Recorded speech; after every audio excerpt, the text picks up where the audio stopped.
Hello and welcome back, Charlotte here, and I am guest designing for Love From Lizi for the April card kit. So this is my 10 cards 1 kit video. For my first card, and actually for a lot of my cards, I decided I would feature one of the pattern papers. I really liked the pattern papers in this kit, and the pattern paper I chose is one with a kind of map, world, atlas, whatever you want to call it, pattern on it. So I thought I'd use one of the wooden embellishments to go with that, and I'm using the aeroplane embellishment, and I'm going to white heat emboss it. So I've pressed it into my embossing ink pad and then coated it with white embossing powder, and then I will heat set the first layer, and as soon as I finish heat setting the first layer, I dip the aeroplane into some embossing powder to pick up more powder and heat emboss another layer, and I keep going with 3 or 4 layers until I'm happy with how it looks.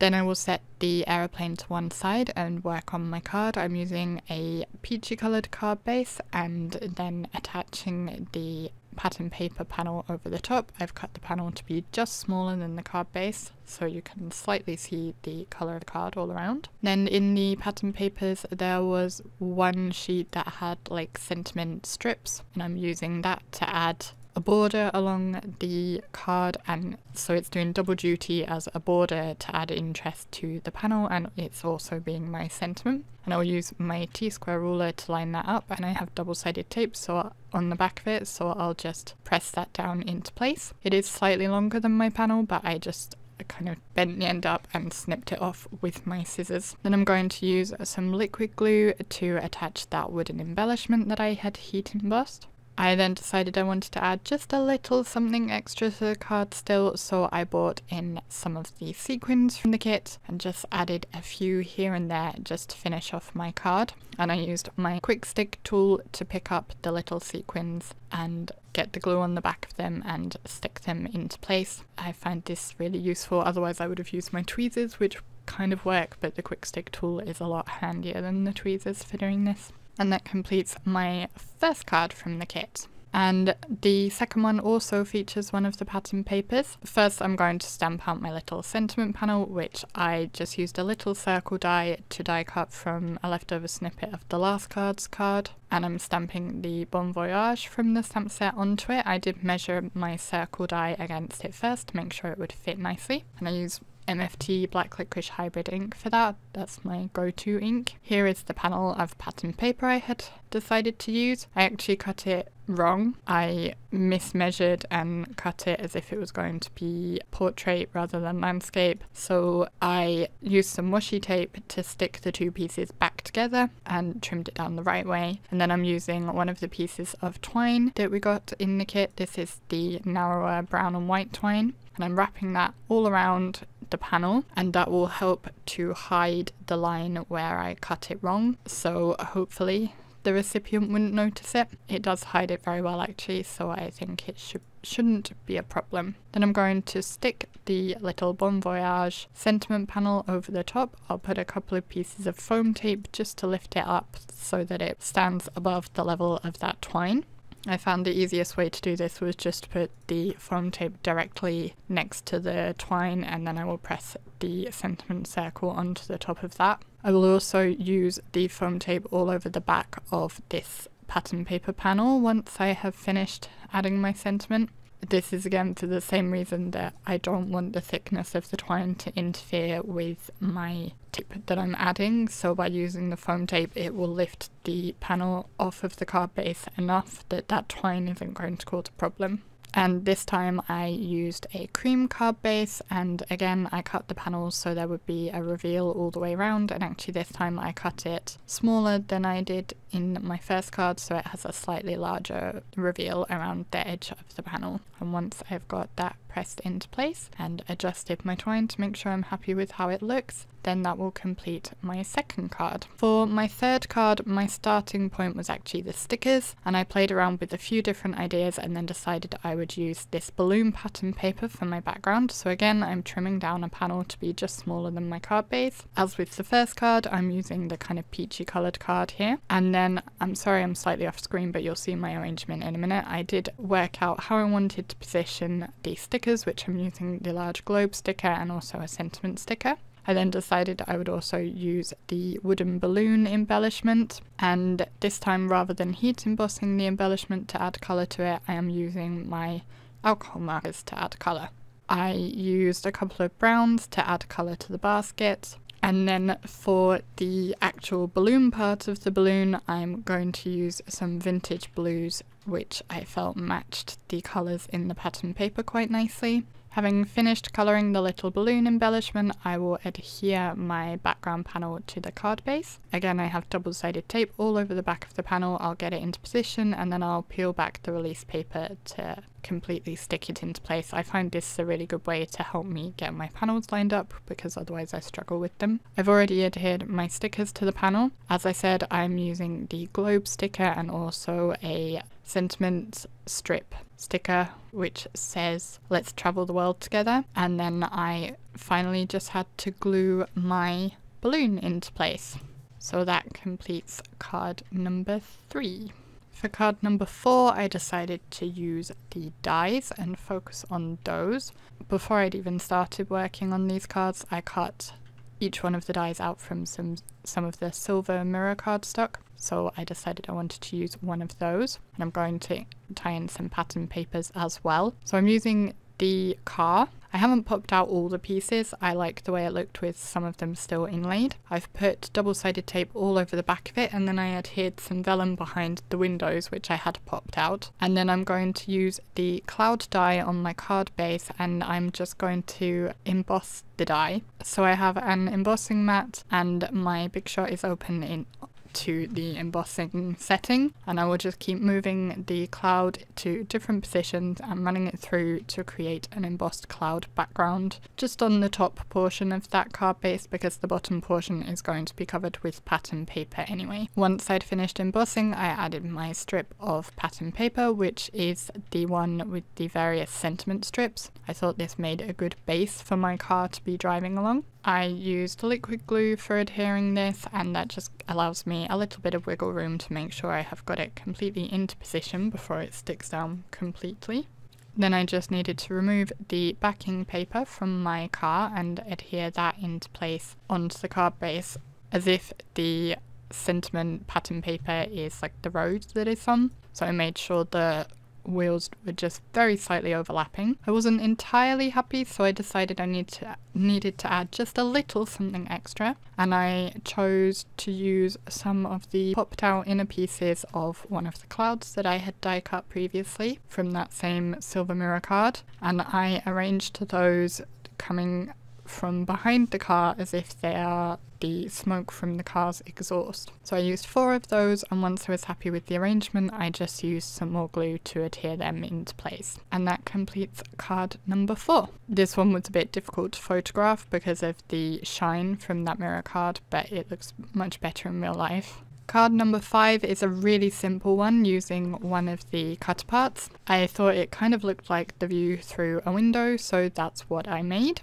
I created a frame with the gold mirror card, and I cut it to be a bit smaller than my card base, and then cut out the center to be a bit smaller than the cut part so that you won't see the edges behind it. I made sure I had enough space to get it lined up how I wanted. I did have to trim the card base down to make the proportions right, but only a little bit. Then I adhered the cut part into place, again using the technique where I put one large piece of double-sided tape all over the back, peel back one corner and press that into place once I'm happy with the alignment, and then peel off the rest of the backing paper. I put foam tape onto the back of my frame so that it would be raised up in comparison to the view, which I thought made it seem a bit more realistic because of course if you're looking through a window the view isn't right up to the window frame. Once I had that into position, I pressed it into place. I very nearly left it just like that, but I decided I had to add something else. So I picked one of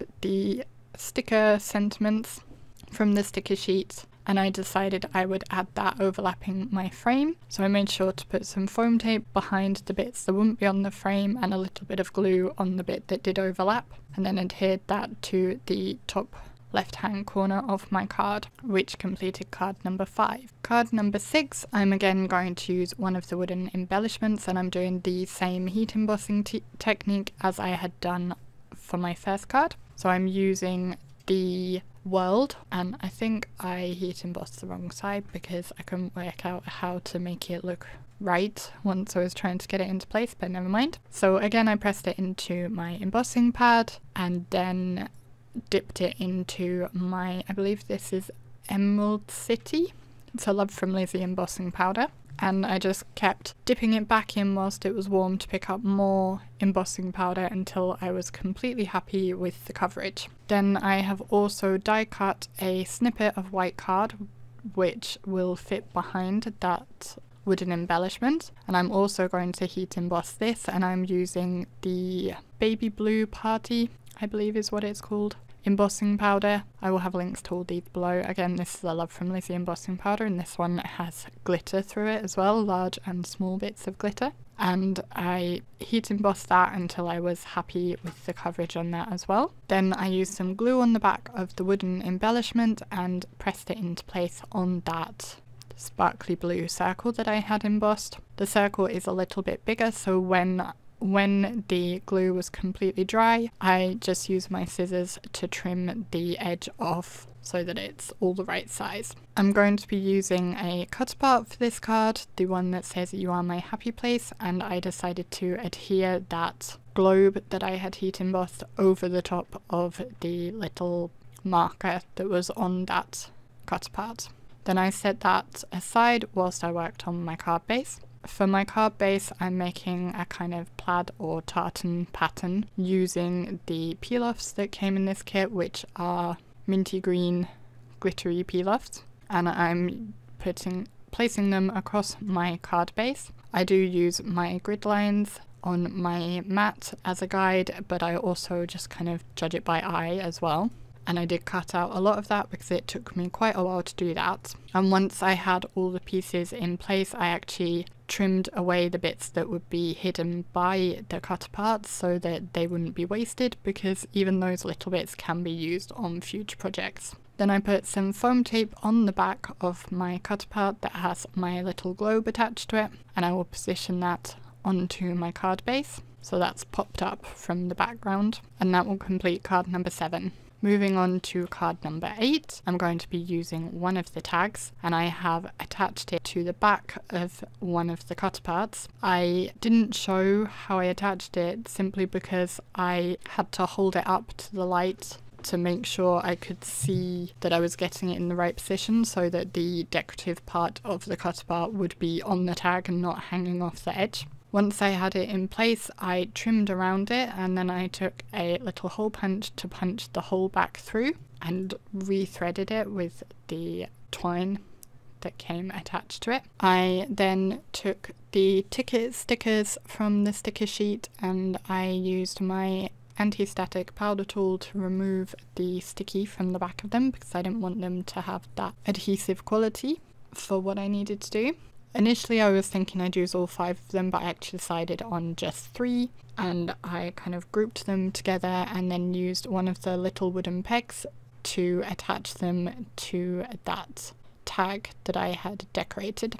And I did play around a little while just to make sure I had them arranged exactly how I wanted them. Once I was happy with the arrangement, I started working on my card base. I'm going to use a white card base this time, and I'm again using that balloon pattern paper. I really like the balloon pattern paper. I cut a panel again a bit smaller than my card base, and this time I decided to edge it with peel-offs. I'm using gold mirror peel-offs, which came in a previous kit, and just placing them all around the border of that pattern paper. I also have a snippet of the gold mirror cardstock which I'm going to adhere along the middle of the card base, and the snippet wasn't quite long enough, so I did trim it in half and then made sure it was lined up with my T-square ruler, and you won't see the gap because my tag will cover it up. I have 2 layers of foam tape on the back of my tag and ticket embellishment topper that I had created. I used 2 layers because I wanted to have enough depth that the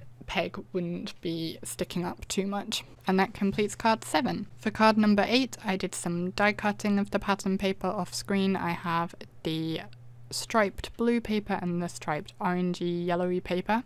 I cut 3 rows of waves from the blue paper, and I cut a kind of sandy, hilly background with the yellow paper. I thought it would be fun to line up that blue paper, the waves, so that the stripes all line up with each other, which did cause me a bit of trouble, but it worked in the end. So I got them all lined up, and then I adhered the pieces together just with a piece of post-it tape, just temporarily, because once the stripes were lined up, the very front piece wasn't long enough to go across the whole card. So I thought if I tacked them all together, I could trim them down so that they would all be slightly narrower than the card base, so that there would be a reveal around the edge. And doing it this way made sure that they would all be the right size while still properly aligned. Then after trimming them, I put double-sided tape on the back of each piece, one layer at a time. So I started with my yellow piece, which is the hill or island in the background. I then peeled up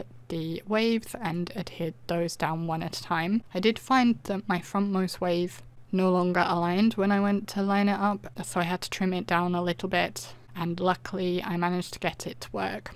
But it took quite a bit of fiddling, and I did almost regret having done them so that they lined up, but as I said, it worked out in the end. After I had all the pieces in place, I took the boat that I had die cut. As I said, I die cut all the dies from the silver mirror card at the beginning. Again, I left most of the pieces in place, but did pop out 1 or 2, and I adhered it just tucked behind those front waves with some liquid glue. Finally, I used one of the sentiments from the stamp set, the one that says "Explore the World," and stamped it in the top left-hand corner of my card base. So that completes card number 8. For card number 9, I decided to use the map image from the stamp set, and I stamped it with, again, the MFT Black Licorice Hybrid ink, which is safe to use with water. And then I'm going to do some smooshing to colour it quickly. So I'm using Mermaid Lagoon Distress Oxide. I've smooshed it onto the acrylic from the stamp packaging, spritzed it with water, and then I'm going to press it onto my card, my little piece of watercolour paper. I had positioned it over the stamp when I pressed the ink onto it, because that way I could make sure the ink was going in the areas I wanted to. So this is a bit more controlled smooshing than the normal kind. I then did the same thing with Wild Honey Distress Oxide and used that just to add colour to the islands. I used a little bit of paper towel to pick up any areas where the colour had gone where I didn't want it. Again, spritzed it with water and then turned it over my piece of watercolour paper to add the colour there. And the islands did all end up different colours actually, because some of them, the smaller ones, had more blue on them than the bigger one did. So particularly the one on the bottom right ended up with a lot more green look to it, whilst the other two were more yellow. And again, I'm drying in between each layer. I did also lay the acrylic sheet over the entire image, add some tea dye, just regular distress ink, spritz that and press it into place because I thought this would give it a more aged look. And I also added a bit more of the tea dye just specifically to the larger island to change the colour from the other ones a bit more. Then I added some detail with the tiny stamps from the stamp set. I added some mountains and trees and the little church, as well as my sentiment onto those islands. I put the trees mostly on the areas that were green, so the big island only has mountains and the sentiment. Next came the slightly daunting task of screwing my little image panel up, crumpling it. This is always difficult because after you've spent the time working on it and then going and almost ruining it, it's a bit scary at times, but it was worth it in the end, I think. After I'd crumpled it up and straightened it out several times,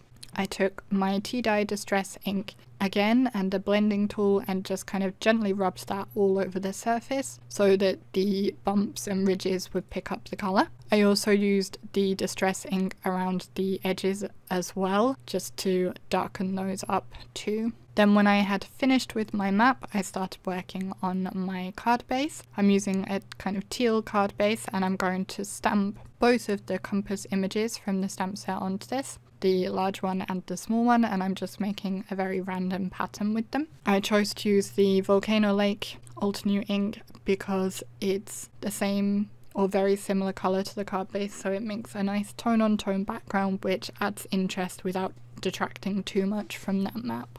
Again, I decided to use peel-offs to add to my card base, so I made a row with 5 peel-offs to go along kind of roughly in the middle of the card. I also used one of the brads to look as if it's how the map is being attached to the card base. So like how you might have a map on a notice board, for example. And again, I let the peel-offs have a gap in the middle where they would be hidden by the map anyway, because that way there's not as much wastage. And I adhered the map into place